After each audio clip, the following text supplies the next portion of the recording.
Hello and welcome to the last Friday in November. This is News Desk. I'm Bernice Abubaidul, and our headlines: Ghana Boundary Commission to replace destroyed boundary pillars between Ghana and Cote d'Ivoire. And authorities at Upper West Regional Hospital worried about shortage of blood at the facility. We've got these and more here in our bulletin. Please stay for details.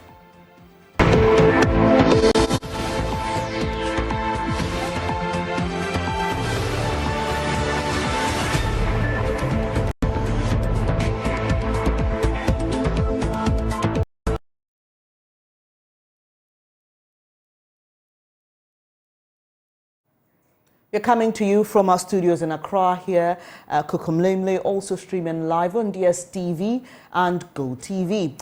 Please, you can also find us via the world using myjoyonline.com. Our details now. The Ghana Boundary Commission will start reaffirmation exercise this week to replace destroyed boundary pillars between Ghana and Cote d'Ivoire. It's the first joint sensitization and reaffirmation exercise between the two neighbors. Axel Ababa has more.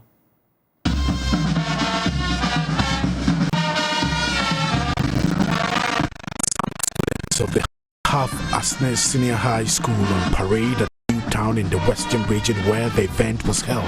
The Ghana Boundary Commission has been engaged in reaffirmation exercise to replace destroyed boundary pillars with Togo. The joint reaffirmation exercise to replace all destroyed boundary pillars with Ghana's western neighbors Cote d'Ivoire will begin this week. Speaking at the joint sensitization program, National Coordinator of the Ghana Boundary Commission, Major General Cote, said a joint inspection of the international maritime boundary with Cote d'Ivoire would take place in March. As a lighthouse will be constructed in the area to align with the land boundary terminus, which serves as a guide for the maritime boundary between the two countries. We are appealing to Cote d'Ivoire that next year, March, the Cote d'Ivoire Navy should come and we will have a joint inspection on our maritime boundary. Going further, we would also be conducting, as I mentioned, another inspection in March.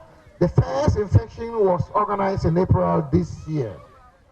Future joint inspections with Cote d'Ivoire will help the collaboration and cooperation that we have been seeking over the years. Major General Cote says the team engaged in the boundary reaffirmation exercise will be introducing new types of pillars which are different from what were used in the colonial era. What are the reasons for reaffirmation? We will be introducing some new types of pillars. First of all, the main pillars will not be like the colonial type of pillars. There will be new type of pillars that the technical teams will decide and agree. We will also be introducing intermediary pillars. Apart from intermediary pillars, we will be introducing border crossing pillars. Where there is a border post, there will be a pillar there that will guide the Ghana Immigration Service of where the boundary location is. We are hoping that in future, a lighthouse and a monument will be jointly built between Ghana and Cote d'Ivoire at the pillar as a symbol to show that that is the maritime boundary on land running into sea.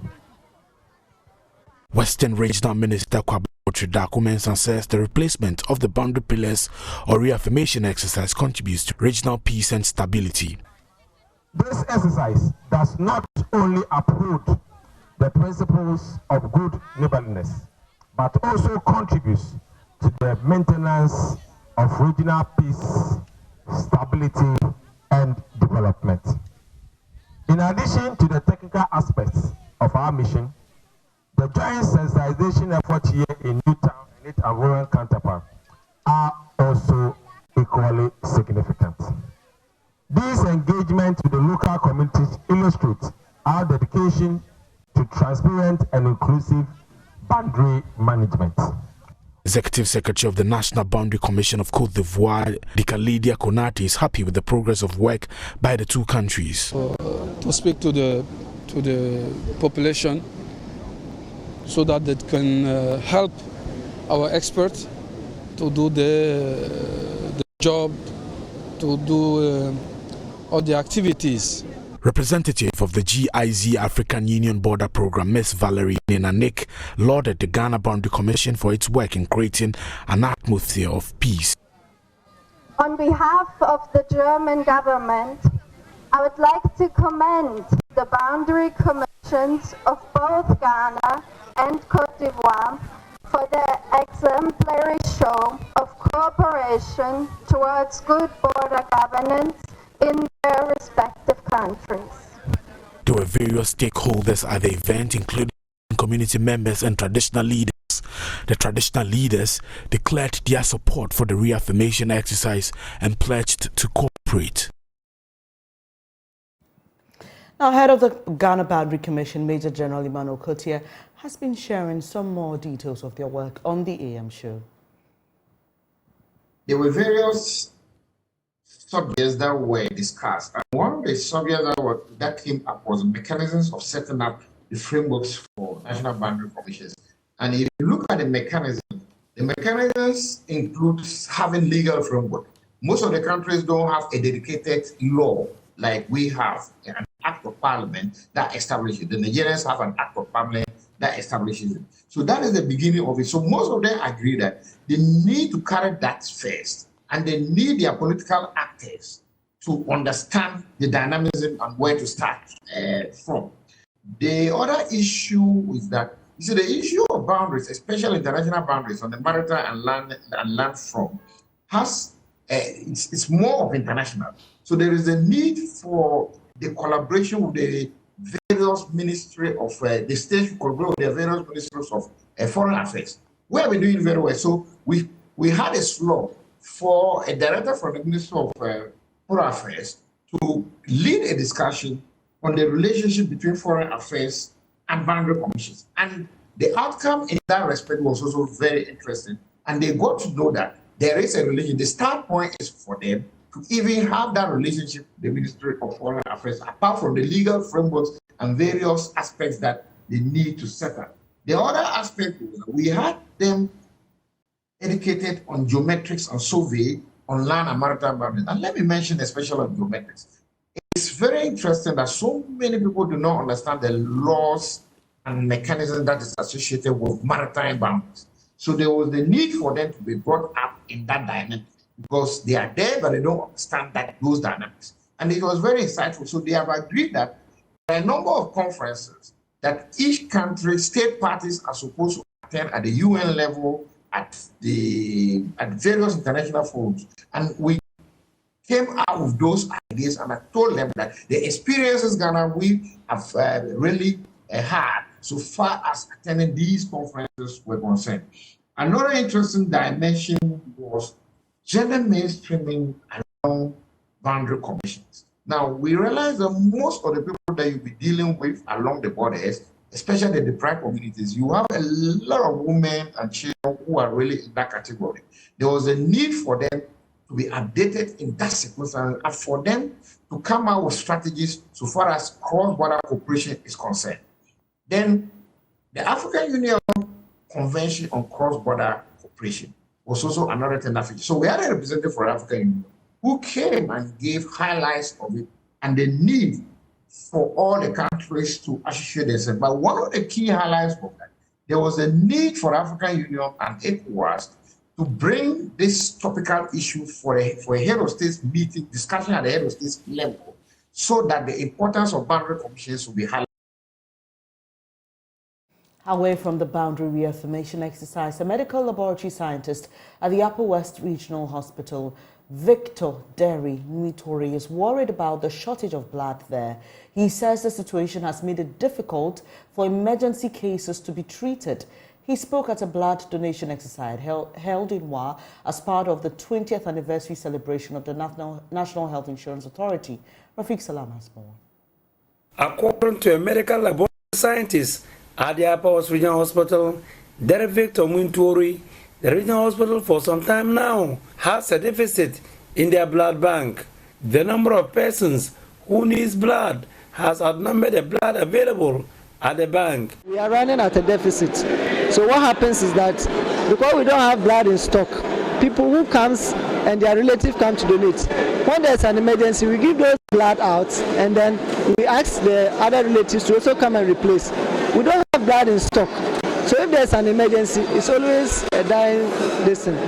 Just as it is everywhere in the country, blood is very essential, but getting it is problematic.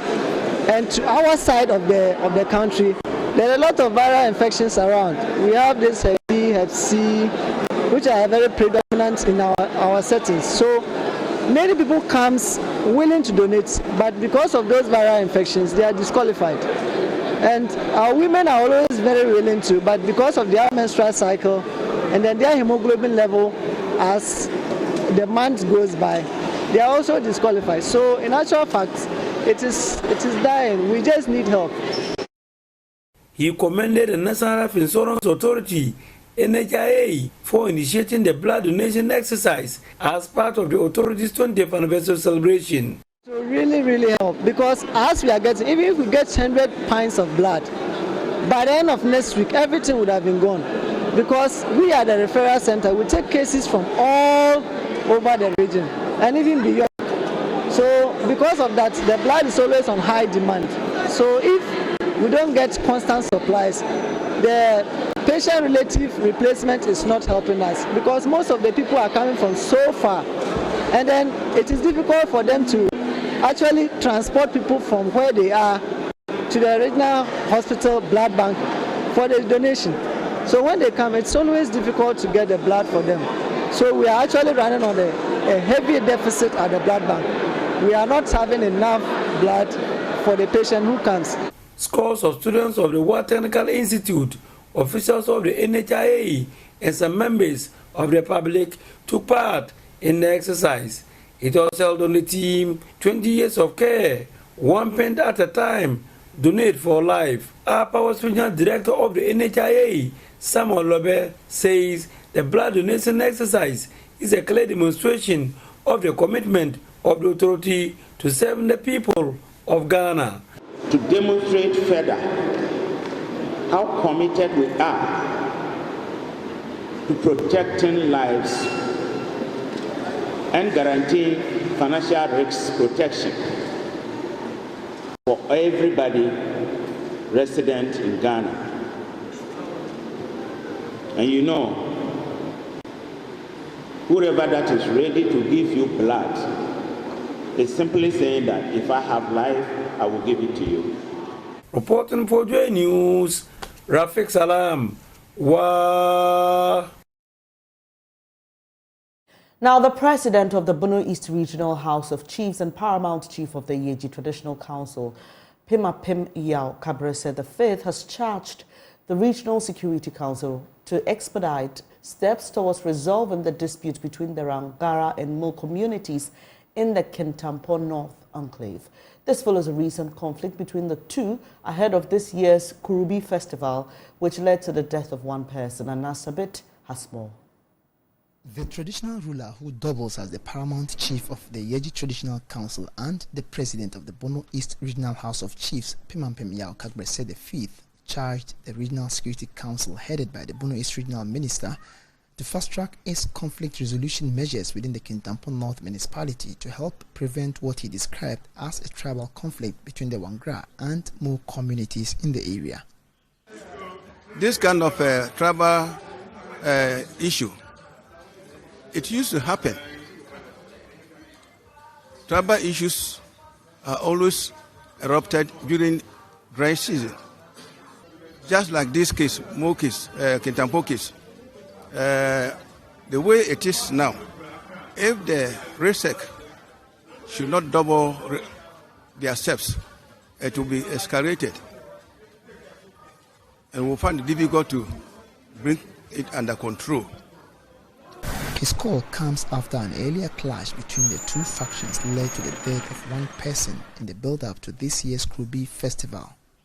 Pim Yao Kabre said the fifth want the involvement of the military in the region's quest to ensuring a lasting peace in the Kintampo area. So if the RESEC is trying to do it and they are facing challenges, they should try and then consult the military so that they will be added to police, so that the reinforcement will be able to control the issue of this issue. He further warned that the conflict has what it takes to spill to other parts of the region, noting that it goes beyond a mere chieftaincy dispute. So what we are seeing, we should not joke with it, because it can spread all over, not in Bono East alone. So conflict zone, especially conflict zone, Kintampo seems to be a conflict zone some time ago. So my advice is that the regional minister should rekindle his efforts to have this military, in addition to the police, to combat the situation. If not that, we will not find ourselves in a better situation. There is, however, a relative calm in the area, with security enhanced in the municipality ahead of the climax of the Kurubi Festival, which is slated to take place on the 26th of November this year. Anna Sabit, JoyNews, teaching. Now, the start of the third day of debate on the 2024 budget degenerated into a heated argument when Minority Chief Whip Gavin Kwame Abuja claimed MP for Ayawaso West Wugan Lydia Al-Hassan did not vote for Dr. Bawumia during their party's presidential primaries. Mr. Abuja also claimed the majority leader was focused on campaigning to be selected as Dr. Bawumia's running mate. Here's a wrap of the day's debate on the budget. Started with a bang today. That is the third day we heard from the NPP MPs clashing with the Minority Chief Whip, who had argued that Oseche Mensabunsu was campaigning to become the running mate to Dr. Mahmoud Bawumia. We also heard from Lydia Al-Hassan, who took exception to claims that he did not vote for Bawumia in the NPP presidential primaries. Over 40% of you rejected him, yet you want him to be the one giving us the future. In fact, he lost in the constituency, Honorable Leader. So what is the point? Did he not lose in the constituency? He lost. He lost even Honorable Afenyo's constituency. You and him didn't vote for him. As for majority leader, he probably voted for him because he wanted to be running mate. But you didn't vote for him. That there is no contest for the position of a running mate. And I'm not involved in campaigning for running mate position. It is an attack on me, and I want him to withdraw that now. I am serious about this. You cannot do this to me on the floor of the House. I take serious objection to that. And you cannot start the campaign here on the floor of the House. It is serious, and I want you to withdraw it now. But the substance of Kwame Abuja's argument was on the road sector. Listen. The majority leader has served this country for a very long time. In this House, I was one of those people who stood and supported the bill to pass an agreement for a loan agreement to build a Swami interchange. And we caution that whilst we do this, the government will do the needful. Mr. Speaker, the fact remains, as we speak, there's evidence of demonstrations against a very in fact, you are the only person senior to him in this House.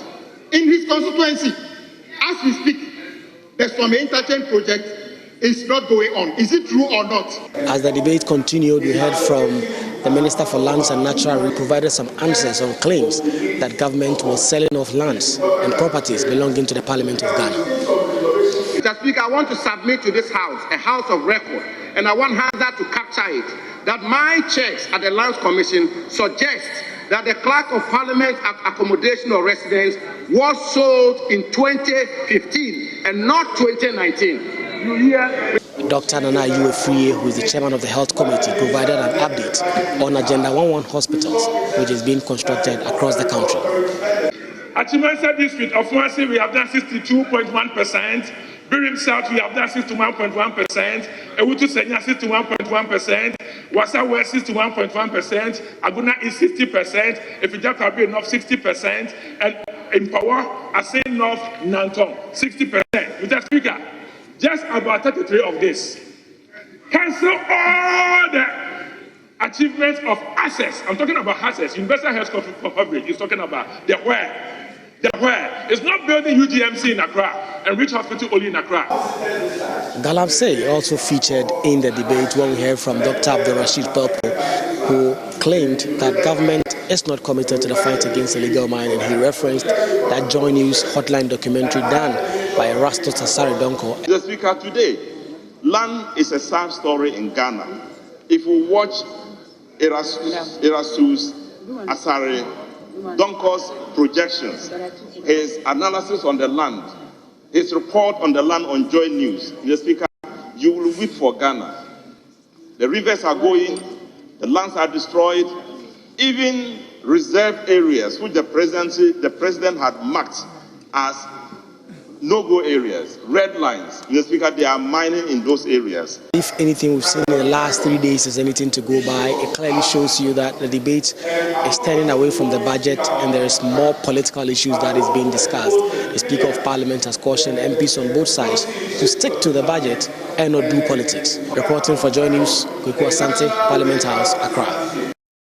You're watching News Desk with me, Bernice Abubedulansa. Now, Mdan Aviation has been granted an official air operator certificate by the Ghana Civil Aviation Authority. Officials of the authority believe this grant to the local operator will help the company expand in order to create substantial job opportunities. There's more in the following report. The Ghana Civil Aviation Authority, GCAA, the regulatory body overseeing civil aviation activities in Ghana, on Tuesday, November 21, 2023, welcomed Mdan Aviation into the commercial airline sector by granting it the Air Operator Certificate, AOC. During the presentation ceremony, the Deputy Director General in charge of technical at the GCAA, Daniel Aqua, commended the Mdan Group for its unwavering dedication to excellence and significant contribution to the logistics industry. Mdan Aviation Limited is officially certified to operate as an airline, but it's doing charters, private charters. It's not a scheduled airline, but it's doing private charters. A private jet, as well as another business aircraft, which is a propeller, but its performance is as good as a jet aircraft. We had to do due diligence, take Mdan Aviation through the necessary certification process. We have a 5-phase process, and Mdan has been able to satisfy all the 5 phases. From today, Mdan can operate, illegally. In the past, there was some form of arrangements. Yeah, that is also allowed within the industry, but that doesn't make it a full Ghanaian airline. But from today, it's a full Ghanaian airline that can operate without any problem. In response to the license grant, Chief Executive Officer of the Mdan Group, Daniel Macaulay, conveyed his profound gratitude to the GCAA for its support and guidance throughout the certification process. He revealed that his company currently operates 3 jets from the terminal and pledged to introduce an additional 2 cargo planes in support of the Africa Continental Free Trade Area AFCFTA under the ongoing Guided Trade Initiative. Mr. Macaulay emphasized that the granted certification will significantly contribute to Ghana's economic development. Carlos Galoni, JoyNews. Now, a study by Caritas Ghana, a Catholic faith-based organization in 4 communities, has revealed that land grabbing by multinational companies, traditions and customs are inhibitions to women for land acquisition in Ghana. They say this could affect food security in the country if not checked. These revelations came to light when the organization presented its findings in the 4 communities in the Nkwanta South Municipality. Peter Senu has more. Women access to land in this community is not so easy. Most of the women are not able to acquire lands on their own. They have to depend on their husband's farmlands, or if you are lucky enough to inherit a land from your parents, then you have land to farm on. But if not, unless your husband. Iris Kofi, a member of the research team, bemoaning the challenges women face in the acquisition of land in rural communities.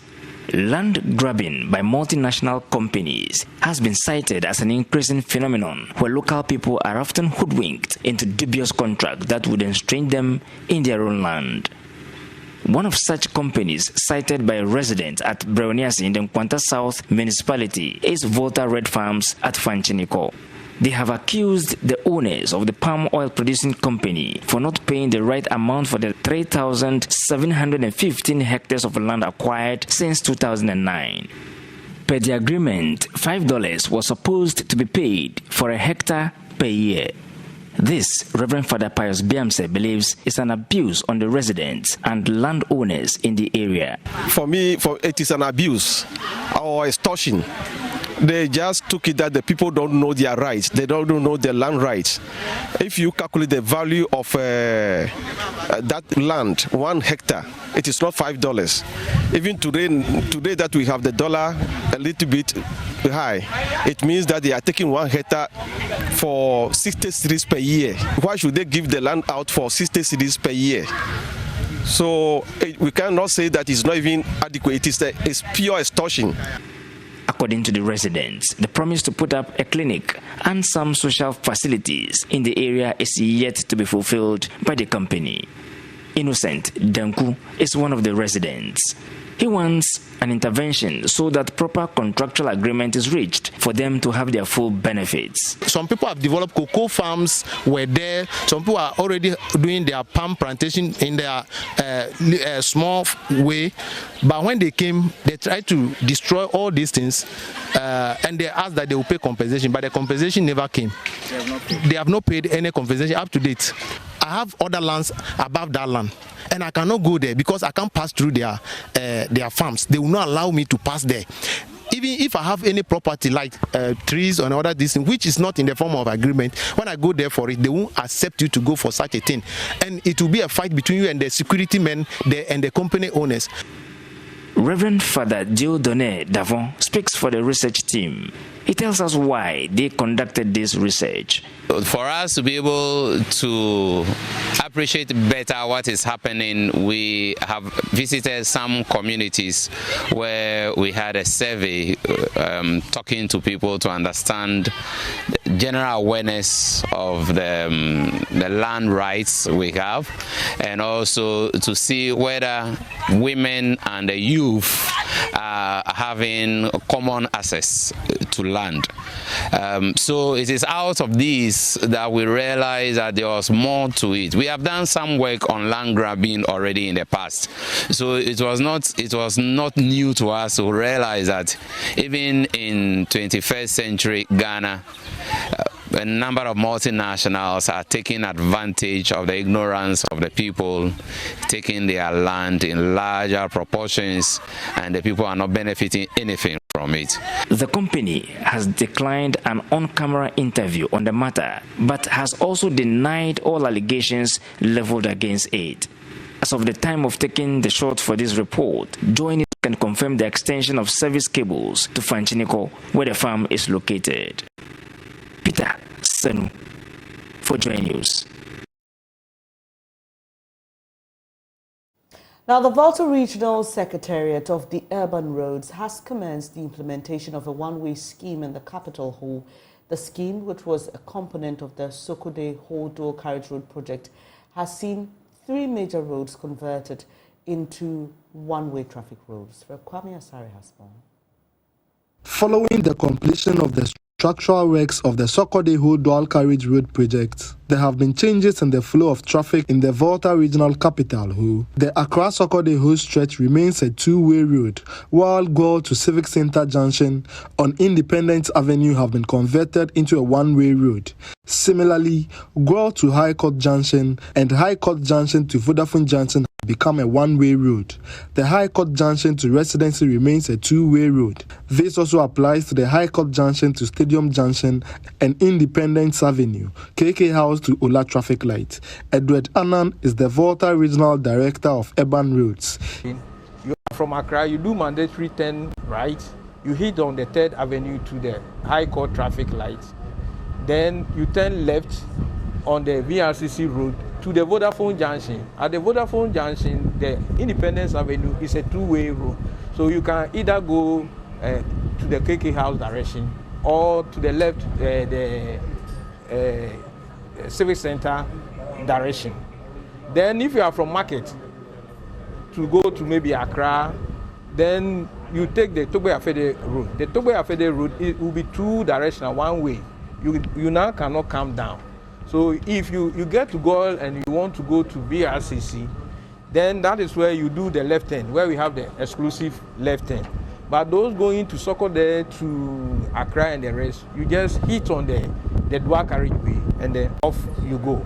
He explained that the traffic management was undertaken to ease congestion at major intersections in the central business district. Yes, the need is for pedestrian safety and then traffic safety, and then to ease congestion. You see, if we take all the traffic down to Civic Center, you go there, then the place will be choked. But as it is now, somebody do the mandatory turn to the old traffic light, can decide not to even go to BRCC road. You go straight to Stadium. You understand me? And then the same traffic, if it gets down to the Vodafone Junction, will be dissipated in the sense that some people will take right to go to KK House and the rest. However, the road is yet to be fully completed as the government is looking for funds to fix traffic light at two junctions, beautify the median and properly connect some intersections. Traffic light, we've earmarked two places for traffic light. PWD Junction and then the Y Junction. I hope you know the Y Junction. Y Junction getting to Togbe Afede's area, where Sokode Lokui. These are the two areas. And then we are thinking of street lighting. We are seeking additional funds to do those things, which is in the pipeline. You understand me? Road users are advised to duly adhere to the traffic signs to ensure sanity on the roads. Fred Kwame Asari, JoyNews. Let's do some politics now. A pro-new Patriotic Party group, Hohoi Dr. Mahmoud Bawumia Volunteers, has been launched to enhance the electoral fortunes of the governing party. The group says it will deploy some strategies to propagate the goodwill of the NPP and its presidential candidate to the voting population in Hohoi and the Volta region. Here's another report by Fred Kwame Asare. The general purpose of this group, Hohoi DMB Volunteers, is to support His Excellency Dr. Mahmoud Bawumia to become the next president of Ghana. To achieve this purpose, here are the cardinal objectives with their accompanying strategic blueprint. Conduct research for informed decision-making.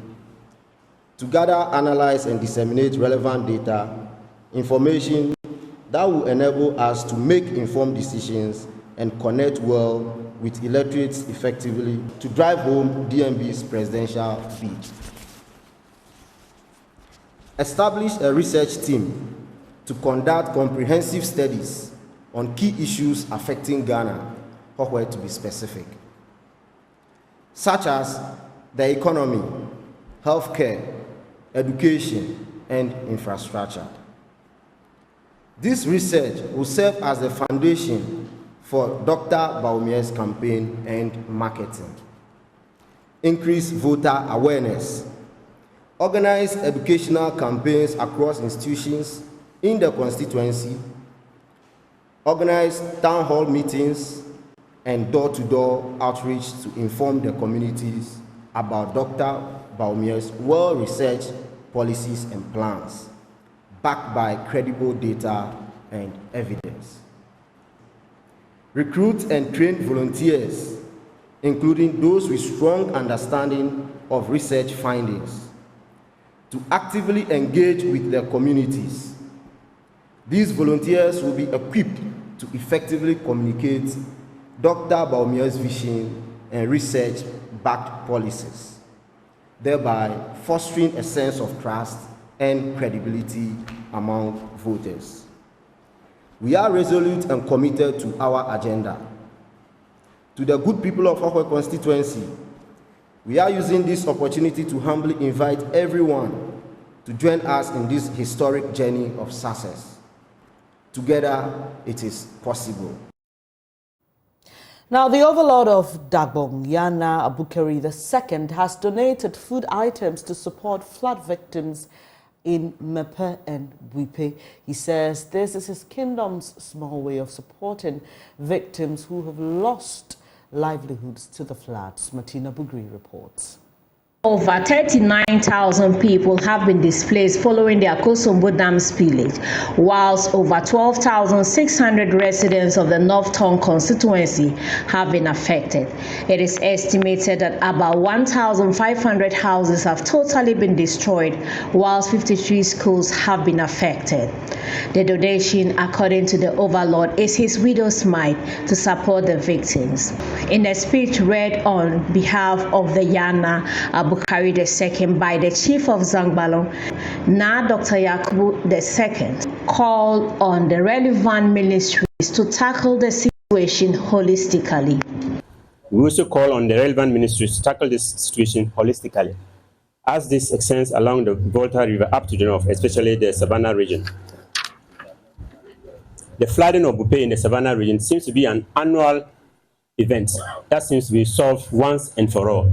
The continued yearly loss of properties by the residents is unacceptable, and we need to act now and avert a repetition of it come next year. I know the government is doing its best, and so are several organizations and individuals to contain the situation. I pray that we don't get tired of helping until everyone is out of danger and life returns back to normal or near normal. My special commendation goes to you, Honorable Ablakwa, for your untiring support to your communities. Your reward is from the good Lord. The Member of Parliament for North Tongue, Samuel Okujaso Ablakwa, who received the items on behalf of the people, said they were touched by the kind gesture of the Overlord. He assured the chief that the donation will be given to the affected people. We are absolutely appreciative of this kind humanitarian gesture.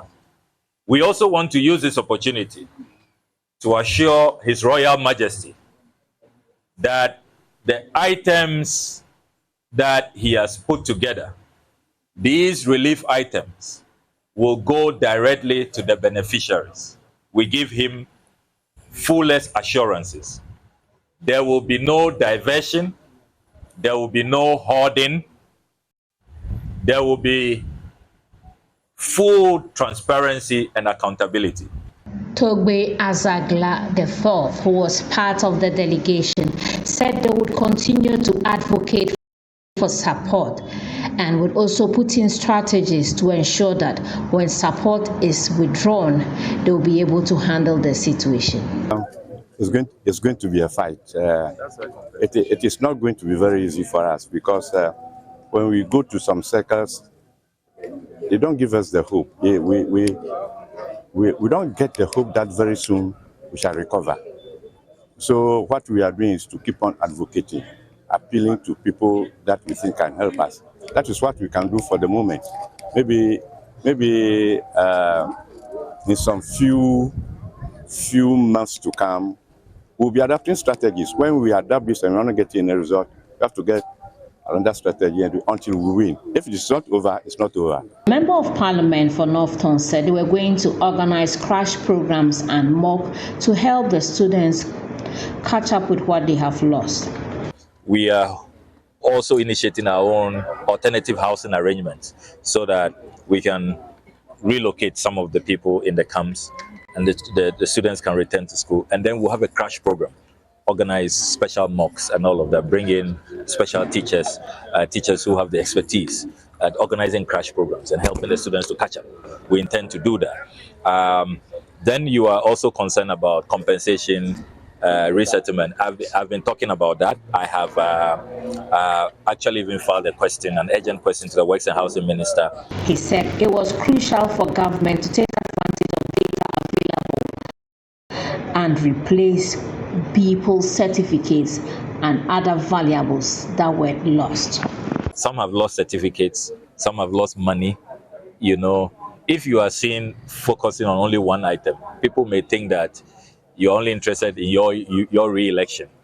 You know, you just want to be re-elected. So you have left all the other valuables, probably things even more valuable, and you are talking about voter ID cards. So if you have noticed, I have really stayed away from specifics, but I think that it is absolutely crucial that the data which is available is requested by government, and there has to be a conscious effort to replace everything that has been lost, at least what is replaceable.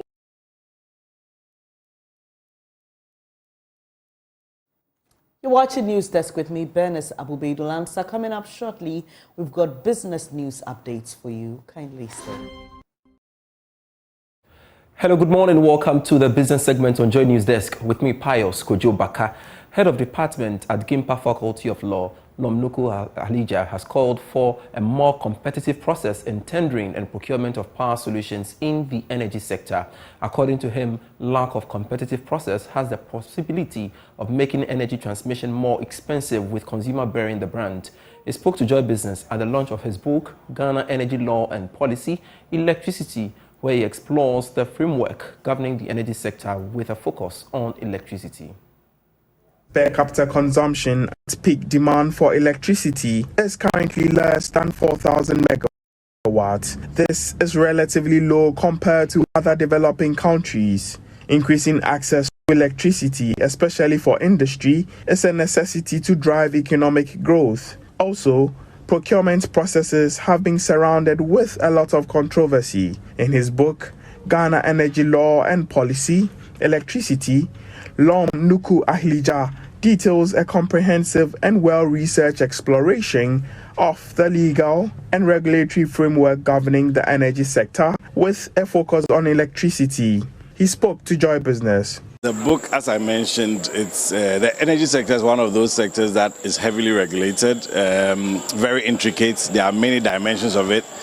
So I think that putting together this book enables us to have clarity. So I've tried as much as possible to write in very simple, straightforward language, breaking down the various components of the energy sector, so anybody who picks up the book can read and understand how the sector works and how it impacts our lives. He called for a competitive process in the procurement system to enable varied solutions and competitive pricing in the energy sector. How we procure power today, we don't have a competitive process actually for procuring power. So essentially what we've done over the years is for developers to approach with proposals, and different off-takers, mainly ECG, signs on to these agreements, and based on whatever terms are agreed, eventually the cost is passed on to consumers. But if we did have a more competitive process, which enabled different solutions to be provided to meet particular needs in the energy sector, I believe we'll have more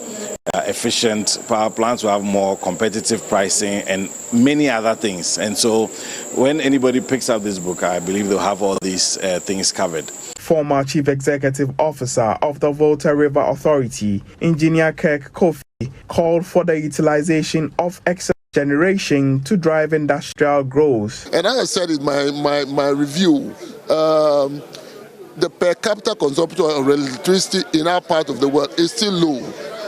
It has to go up with more industries, more utilization of electricity, and that will help move us from the class we have as a developing country to a developed country. Close to 70% of Ghanaians are considered to be financially stressed, while 2 out of 3 Ghanaians have no retirement or contingency plans. This is according to Old Mutual Financial Services Monitor, which is an annual survey into the financial behaviors of Ghanaians. Here's more. According to the survey, 64% of the Ghanaian working population are considerably financially stressed, with 72% of this number found among the lower income group. Also, about 40% of Ghanaians have the burden of supporting both children and adult dependents. The report also stated that almost 50% of Ghanaians are engaged in auxiliary jobs to support upkeep, while 1 out of 3 respondents say they are saving towards retirement. Vuyokazi Madube, Head of Knowledge and Insights at Old Mutual, has been speaking on the sidelines of the launch of the Old Mutual Financial Services Monitor, which is an annual study into the financial behaviors of Ghanaians. The first is that people are incredibly financially stressed in Ghana. people's income has not changed or gotten less in the last year and a bit. So 78% of people are saying that their income has stayed the same or actually reduced, which means they have less money in real terms. And then finally, we see 61% of people in Ghana dipping into their savings every single month to make ends meet, which tells you yet again that there is a very real challenge from a money and access to money and access to funds to be able to make ends meet. Responding to the findings of the report, economist and lecturer at the University of Ghana, Dr. Patrick Esuming, called for deepening awareness in the formalization of the informal economy. People don't really understand the benefits of the formalization. So I think some education, general education for small businesses about the importance and the benefits will help. But like I also spoke about, I think making the process simpler and easier to manage by small businesses, because if a sole proprietor has to leave their business behind for even an hour just so that they can go and sort out the registration process, that can be a huge disincentive for registering. Chief Executive Officer of Old Mutual Life Assurance, Tavon Biza, stated that Old Mutual is committed to providing tailored retirement solutions for customers. So the products help because firstly, they help you to plan adequately for that retirement so that when it gets there, you actually have enough money. And then after you get to retirement, because even when you look at our own Ghanaian market, we have our tier 3s. And it's day 2 of the EcoBank JoyNews Habitat Fair happening live at the Accra International Conference Center. And this is where we'll cross over to Maxwell Agbagba, who is on standby to fill us in with all that is happening there. Maxwell, if you are there, tell us what's more. Well, Pius, yes, indeed, it is day 2 of the JoyNews, the EcoBank JoyNews Habitat Fair, which is taking place here. Yesterday was the launch. Even as at early this morning, we can see, a number of people, walking in here to interact with our exhibitors who are here right now, the foyer of the Accra International Conference Center. This foyer has been transformed into a one-stop shop for everything housing. And the good news also is that patrons who are coming here are getting free consultation from our exhibitors, who are here. Many of them have been interacted with, are excited that JoyNews put together the Habitat Fair. Let me speak to one of the ladies from Virtual Security Africa, VSA. Tell us, how is it going so far? I know a lot of patrons are coming here because you have what? You're giving out some gifts, a raffle and all yes. So just like every year we do, this year we are doing it better because we're having a live draw. Just like a raffle. So we understand that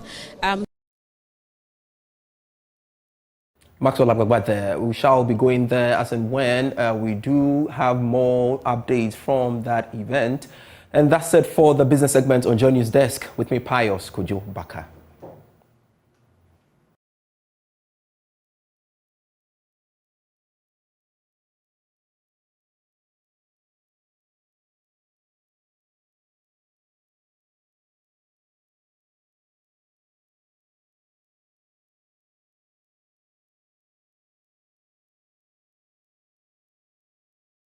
Thank you so much for staying with me, Bernice Abubedu-Lansa, on this edition of News Desk. That'll be it for today, but there's more news when you log on to myjoyonline.com. Thanks for your company. Once again, do stay with us. We are your most credible news source. I'm back at 12 with the news.